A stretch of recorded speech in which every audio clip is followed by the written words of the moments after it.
saya Hikmatul Laila, NIM 2420086. Pengertian media visual. Media visual adalah media yang berkaitan erat dengan indera penglihatan.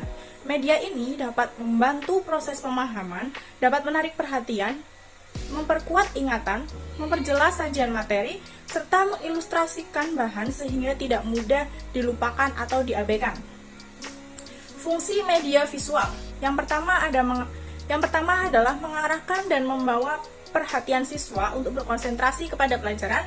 Yang kedua, mempermudah pencapaian tujuan untuk mengingat dan memahami informasi atau pesan yang terdapat dalam gambar. Yang ketiga, meningkatkan kenyamanan peserta didik ketika sedang belajar dan membaca teks yang bergambar. Yang keempat, yaitu mempermudah peserta didik dalam membaca informasi dan mempermudah untuk mengingat materi pembelajaran. Saya Mufadilatul Ulia, NIM 24279. C. Kriteria pemilihan media visual. Beberapa kriteria yang perlu diperhatikan dalam memilih media visual yaitu: yang pertama, media visual yang dipilih sesuai dengan tujuan pembelajaran yang ingin dicapai. Yang kedua, mempertimbangkan kemampuan dan keterampilan peserta didik. Yang ketiga, tingkat keterbacaan media oleh peserta didik. 4. Praktis dan sederhana. 5.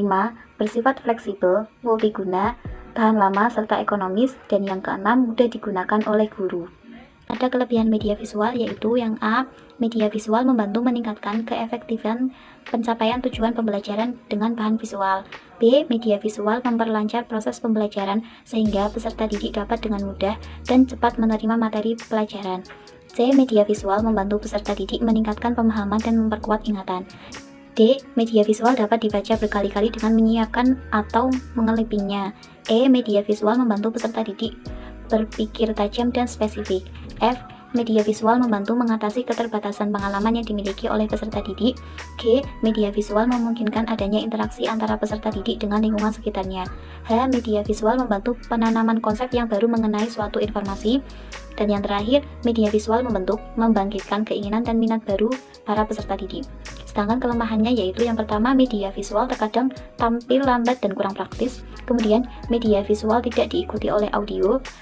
Kemudian, media visual seringkali ditampilkan dengan visual yang terbatas. Selanjutnya, media visual khususnya berbentuk cetak memerlukan biaya produksi yang cukup mahal karena media cetak harus mencetak terlebih dahulu.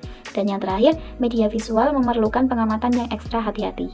Langkah-langkah pengembangan media visual. Yang pertama, mengidentifikasi program. Dalam hal ini memuat nama pelajaran, pokok bahasan dan subpokok bahasan, serta sasaran.